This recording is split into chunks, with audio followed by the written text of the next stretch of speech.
Hello everyone. In this video we will discuss memory level of teaching. और ये memory level of teaching start हुए हमें 2 classes हो चुकी हैं इसकी पूरी इस टॉपिक पे। अभी मेरी 3rd क्लास है जिसमें हम डिस्कस करेंगे merits of memory level of teaching और demerits of memory level of teaching. इससे पहले की वीडियो अगर आपने नहीं देखी जिसमें हमने इसके मीनिंग को, ऑब्जेक्टिव को, नेचर को डिस्कस किया था इससे पहले की वीडियो में, आफ्टर दैट हमने इसके मेथड्स को, टीचर का रोल, स्टूडेंट का रोल और इक्विपमेंट्स को डिस्कस किया था। अभी तो आप इसकी मेरिट्स और डिमेरिट्स को समझ पाएंगे। चलिए बात करते हैं मेरिट्स की। फर्स्ट है इसका useful for children at lower classes कि as I told you earlier कि जो ये मेमोरी लेवल ऑफ टीचिंग है ये छोटे बच्चों की क्लासेस में बहुत ज़्यादा यूज़फुल होता है। This is because of intellectual level of they have broad memory, क्योंकि छोटे बच्चों का जो अंडरस्टैंडिंग लेवल होता है, जो इंटेलेक्चुअल लेवल होता है वो अंडरस्टैंडिंग पे ज़्यादा बेस ना होकर मेमोरी लेवल पे बेस करता है। जैसे कि आप छोटे बच्चों को देखते हैं वो क्रैमिंग पावर उनकी ज़्यादा होती है। आप देखेंगे वो नर्सरी क्लास में रहेंगे और twinkle twinkle little star poetry उनको याद होगी, although they don't know how to read the words of combination of 2 alphabet, कि 2 अल्फ़ाबेट से जो वर्ड्स बनते हैं वो उसको रीड नहीं कर पाते, but they all are able to recite the poetry of twinkle twinkle और हम्पी डम्पी और एनी पोइट्री जो भी उनकी टीचर उनको पढ़ाती है। नेक्स्ट है the role of teacher is important in the level of teaching and she is free to make choice of subject matter, plan and can present it well। कि teacher क्या करती है, उसको प्लान भी करती है, देखती है ऑब्जेक्टिव क्या है, नीड्स क्या है स्टूडेंट्स के, सारी चीज़ें ऑर्गेनाइज करती है और उसको क्या करती है, प्रेजेंट करती है। किसके अंदर? मेमोरी लेवल ऑफ टीचिंग के अंदर। नेक्स्ट पॉइंट है the knowledge acquired and memory level form a basic form of future when student intellectual and thinking is required. कि क्या होता है इस लेवल पे, जो बेसिक होता है, teaching form a basis for the future when student, कि बच्चों को इस तरीके से सिखाया जाता है, इस तरीके से उन्हें नॉलेज दी जाती है ताकि वो अपने फ्यूचर को, अपने फर्दर क्लासेस को बेहतर तरीके से कर सकें। Memory level of teaching acts as the first step for understanding. ये बहुत इंपॉर्टेंट है कि फर्स्ट स्टेप ऑफ अंडरस्टैंडिंग किसको बोला जाता है? मेमोरी लेवल ऑफ टीचिंग को। वैसे क्या बोला जाता है, अंडरस्टैंडिंग की बात जब भी आती है वो हमारा सेकंड उसमें आता है, सेकंड लेवल में आता है अंडरस्टैंडिंग लेवल ऑफ टीचिंग में। लेकिन जब ये बोला जाए कि अंडरस्टैंडिंग लेवल का फर्स्ट स्टेप कौन सा है, तो फर्स्ट स्टेप है आपका मेमोरी लेवल ऑफ टीचिंग। ये इंपॉर्टेंट है, याद रखना है, ठीक है। नेक्स्ट है it level of teaching, it prerequisite and understanding level of teaching. ये एक अंडरस्टैंडिंग बनाता है किसके लिए? फर्दर क्लासेस के लिए, इसीलिए इसको क्या बोला गया? First step of understanding. तो डिमेरिट्स का मतलब होता है कमियां। कितनी भी चीज़ें हैं, चाहे जो भी चीज़ें हैं, सब में क्या होता है? मेरिट्स और डिमेरिट्स होती है। चाहे वो आपका सब्जेक्ट मैटर हो, चाहे कोई भी इंसान हो, कोई भी टॉपिक हो, कोई भी मेथड हो, कोई भी चीज़ है, तो उसमें कुछ मेरिट्स होती हैं और कुछ डिमेरिट्स होती हैं। मेरिट्स कभी कभी ज़्यादा होती हैं, डिमेरिट्स 1-2 होती हैं, कभी कभी मेरिट कम होती है और डिमेरिट्स ज़्यादा होती हैं। डिमेरिट्स का मीनिंग होता है कमियां, कभी कभी इसको लिमिटेशंस भी बोल दिया जाता है। तो देखते हैं इसकी क्या लिमिटेशंस या डिमेरिट्स हैं। This does not contribute to the development of students capability.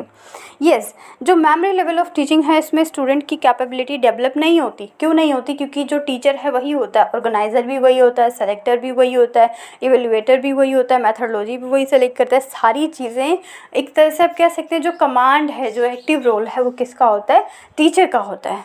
किसके अंदर? मेमोरी लेवल ऑफ टीचिंग के अंदर। Knowledge gain does not prove helpful in real life situation, does not develop the talent of student। अब देखिए, पहली बात देखिए, student learn by rote. Rote का मतलब होता है बच्चा रट के सीखता है, कोई भी चीज़ उसकी अंडरस्टैंडिंग में नहीं जाती, वो रट लेते हैं किसी भी चीज़ को, रोट लर्निंग होती है इस लेवल पे। नेक्स्ट पॉइंट है that knowledge does not gain provide helpful in real life situation. और जो नॉलेज मिलती है वो मेमोरी बेस्ड होती है, तो वो रियल लाइफ सिचुएशन में एग्जिस्ट नहीं करती है, रियल लाइफ सिचुएशन से कनेक्ट नहीं हो पाती है। कौन? जो हमारा मेमोरी लेवल ऑफ टीचिंग होती है। It does not develop the talent of students, कि स्टूडेंट्स के टैलेंट को भी डेवलप नहीं करती है। क्यों नहीं करती है? एज आई टोल्ड यू कि जब हमने मेरिट्स और डिमेरिट्स की थी या रोल किया था टीचर और स्टूडेंट का, तब हमने उसमें डिस्कस किया था कि जो टीचर होता है वो एक्टिव रोल में होता है और जो स्टूडेंट होता है वो पैसिव रोल में होता है। मतलब टीचर डोमिनेंट होता है, स्टूडेंट रिसेसिव होता है। जब स्टूडेंट पैसिव है, स्टूडेंट रिसेसिव है, तो क्या उसके टैलेंट्स डेवलप हो पाएंगे? आप खुद सोचिए। इट इज़ पॉसिबल और not? No, it's not possible.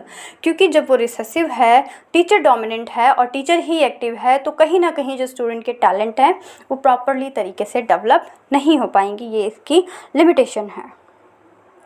Next point है, the people are keeped in the strict discipline and cramming to insist on the teaching. हमेशा टीचर डिसिप्लिन की बात करता रहता है इसके अंदर कि sit quietly, sit properly, keep quiet, इस तरीके के वर्ड्स आपने सुने होंगे कभी भी टीचिंग लर्निंग प्रोसेस में और टीचिंग क्लासरूम में। तो ये सारी चीज़ें इसके अंदर होती हैं। And one thing I will like to tell you कि जब आपको किसी की क्लास में बहुत ज़्यादा शांति नज़र आए, ठीक है, आप अपना पर्सनल लाइफ का एक्सपीरियंस कीजिए। जब आपको कभी भी क्लास में आपने देखा कि बहुत ज़्यादा शांति है क्लास में, तो वहाँ पे दो ही रीज़न होते हैं। या तो मैथ्स की क्लास होती है, ठीक है, कि पूरा कंसंट्रेशन जो है कहाँ पे होता है? बोर्ड पे होता है। दूसरा, बच्चों को कुछ समझ में नहीं आ रहा होता है, सिर्फ टीचर ने डांट के बच्चों को बिठा दिया होता है। जिस क्लास में बच्चे आपको एक्टिव नज़र आए, वहाँ पे भी दो कंडीशन होती है। एक कि टीचर बहुत अच्छा पढ़ा रहा है और बच्चों को सब कुछ समझ में आ रहा है, that's why they are asking question again and again, और उनका जो कॉन्फिडेंस लेवल है वो भी बूस्ट कर रहा है। दूसरा, लिमिटेशन क्या होगी उस चीज़ की? हो सकता है देखकर ये भी समझ में आए कि जो टीचर है उसका अपनी क्लास पे कंट्रोल नहीं है, वो डिसिप्लिन नहीं है, that's why the situation are like this. तो ये डिपेंड करता है टीचर टू टीचर पे, स्टूडेंट टू स्टूडेंट पे और उस चीज़ के इन्वॉल्वमेंट पे। यहाँ पे जो चीज़ है वो क्या है? वो एक नेगेटिव चीज़ है कि जो स्टूडेंट होते हैं वो बस रटते रहते हैं, उनको बस डिसिप्लिन में रखा जाता है कि वो चुप रहें, वो शांति से बैठे रहें, ना कि उनके इंटेलेक्चुअल डेवलपमेंट पे ज़्यादा फोकस किया जाता है। उनको क्रैम्ड बनाया जाता है कि चीज़ों को रटो, मेमोराइज करो, रोड लर्निंग करो, ना कि अंडरस्टैंडिंग लेवल पर ज़्यादा फोकस किया जाता है। अंडरस्टैंडिंग लेवल पे फोकस किस पे होता है? अंडरस्टैंडिंग लेवल ऑफ फोकस पे। जो नेक्स्ट स्टेज है इसकी, अंडरस्टैंडिंग लेवल ऑफ टीचिंग, जो कि हम नेक्स्ट वीडियो में डिस्कस करेंगे, वहाँ पे फोकस किया जाता है अंडरस्टैंडिंग लेवल पे, ठीक है। तो यहाँ पे अंडरस्टैंडिंग लेवल पे फोकस नहीं होता, ये इसका एक क्या है? डिमेरिट है। सपोज कोई स्टूडेंट बहुत इंटेलिजेंट है, लेकिन मेमोरी लेवल ऑफ टीचिंग चल रही है, टीचर एक्टिव है, स्टूडेंट पैसिव है, टीचर ही डोमिनेंट है, टीचर पूछेगा ही नहीं बच्चों से कुछ भी, राइट वो अपना ही बताएगा। जब बच्चों के आइडियाज़ ही नहीं लेगा, बच्चों की बात सुनेगा ही नहीं, इट मीन्स क्या कि आप कितने भी इंटेलिजेंट हो, आप एज ए स्टूडेंट कितने भी अच्छे आइडियाज़ दे दें, लेकिन टीचर को तो अपनी करनी है, क्योंकि टीचर एक्टिव है, टीचर ऑर्गेनाइज़र है, टीचर सेलेक्टिव है, सेलेक्ट कर रहा है चीज़ों को, टीचर ही ऑर्गेनाइज़र है, टीचर ही एवेलुएटर है।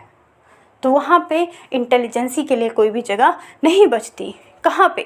मेमोरी लेवल ऑफ टीचिंग के अंदर, और ये इसकी एक लिमिटेशन है, बहुत बड़ी लिमिटेशन है। नेक्स्ट पॉइंट है इसके अंदर, teaching in this type of teaching and lack of motivation. Motivation की बहुत लेकनेस होती है। मोटिवेशन होता है कि बच्चे को मोटिवेट करना, पढ़ने के लिए मोटिवेट करना, जब उसने पढ़ लिया है तो उसको लर्न करने के लिए मोटिवेट करना, उसने लर्न कर लिया तो वो आगे और अच्छा करे उसके लिए मोटिवेट करना। सपोज क्लास में जब कोई बच्चा आंसर देता है तो हमारा क्या होता है role? As a teacher you have to motivate your students, good, very good. Notebook में जब कोई बच्चा बहुत अच्छी हैंड राइटिंग लिखता है और मिस्टेक नहीं होती तो क्या देते हैं? गुड और वेरी गुड, स्टार्स भी दे देते हैं। कभी कभी छोटी क्लासेस में स्माइली दे देते हैं। क्या करने के लिए? To motivate our students. बच्चा गुड लेने के लिए, स्टार्स लेने के लिए क्या करेगा? दोबारा से अच्छा काम करेगा। तो ये होता है मोटिवेशन। किसी बच्चे ने क्लास में आपको राइट आंसर दिया, आप उसके लिए क्लैपिंग करवाते हैं, वो भी क्या है? एक मोटिवेशन है। आप उसे गुड और वेरी गुड बोलते हैं, this is also called a motivation, ठीक है। तो ये सारी चीज़ें क्या करती हैं? बच्चों को मोटिवेट करती हैं। लेकिन इस मोटिवेशन की लैकनेस होती है मेमोरी लेवल ऑफ टीचिंग में। मेमोरी लेवल ऑफ टीचिंग की एक डिमेरिट होती है कि इसमें मोटिवेशन की कमी होती है। याद रखना है, मेमोरी लेवल में मोटिवेशन की कमी होती है, लैकनेस होती है, और ये इसकी एक डिमेरिट है। एक बार आप जैसे है वैसे ही सुनिए, नेक्स्ट टाइम जब आप सुनेंगे तो इसकी स्पीड थोड़ी बढ़ा दीजिए। सेटिंग से स्पीड बढ़ जाती है ना ऑडियो की, अगर आप इसको स्पीड बढ़ा देंगे तो आप इसे 5-6 मिनट में सुन सकते हैं, 2-3 बार ये सुन लेंगे ना, आपको चीज़ें आपके माइंड में कवर हो जाएंगी। ओके, तो ये टॉपिक हमारा खत्म कि टीचिंग एप्टीट्यूड हर एक टीचिंग एग्ज़ाम में, कंपटीशन के एग्ज़ाम में पूछा जाता है। इनफैक्ट आपका टीजीटी पीजीटी का भी जो होता है वहाँ पे भी टीचिंग एप्टीट्यूड का वेटेज होता है। तो मिलेंगे नेक्स्ट वीडियो में विद न्यू टॉपिक, और न्यू टॉपिक कौन सा होगा हमारा, understanding level of teaching. Stay connected, thank you and take care.